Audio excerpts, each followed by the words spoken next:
నిన్న 8 మంది ఎంపీలను అంటే నాతో పాటు 7 ఎంపీలను పార్లమెంట్ నుంచి సస్పెండ్ చేయడం జరిగింది. కేవలం రాహుల్ గాంధీ గారికి అవకాశం ఇవ్వలేదని, రాహుల్ గాంధీ గారు వాస్తవాలు మాట్లాడుతుంటే వాస్తవాలు మాట్లాడనీయకుండా కొంతమంది సభ్యులు అనురాగ్ ఠాకూర్, నిషికాంత్ దూబే లాంటి వాళ్ళు డిస్టర్బ్ చేయడమే కాకుండా తర్వాత స్పీకర్ రాహుల్ గాంధీ గారి మైకును తీసుకెళ్లి వేరే సభ్యునికి మాట్లాడే అవకాశం ఇచ్చినప్పుడు మేము స్పీకర్ దగ్గర పోయినప్పుడు మమ్మల్ని సస్పెండ్ చేశారు.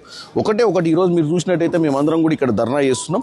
ఎందుకంటే 8 మంది ఎంపీలను కేవలం నోరు నొక్కే ప్రయత్నమే కాదు, కొంతమంది ఎంపీలను ఇప్పుడు కూడా హౌస్ అడ్జర్న్ చేసిర్రు. వీళ్ళు హౌస్ నడపాలని కాదు, ఎప్పుడైనా ప్రజల సమస్యల మీద మాట్లాడేటప్పుడు ప్రజా సమస్యల మీదనే కాకుండా దేశంలో జరుగుతున్నటువంటి విషయాల మీద, సామాన్యులకు నష్టం జరిగే విషయాల మీద మాట్లాడే ప్రయత్నం చేస్తే మమ్మల్ని మాట్లాడనీయక గొంతు నొక్కే ప్రయత్నం చేస్తారు.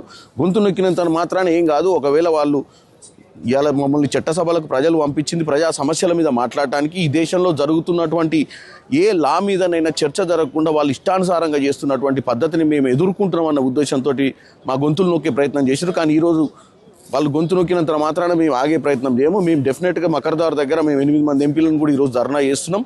నేను ఒకటే చెప్తున్నా, మమ్మల్ని ప్రజలు గెలిపించి చట్టసభలకు పంపించింది ప్రజా సమస్యల మీద మాట్లాడడానికే. ప్రేక్షక పాత్ర వహించి బీజేపీ చేస్తున్నటువంటి పనులను చప్పట్లు కొట్టి వాళ్ళు చేసేదంతా కరెక్ట్ ఉందని చెప్తే తప్ప మైకులు ఇచ్చే పరిస్థితి లేదు. ఎందుకంటే ఈ విధంగా రాజకీయం చేయడం చాలా తప్పని తెలియజేస్తున్నాం.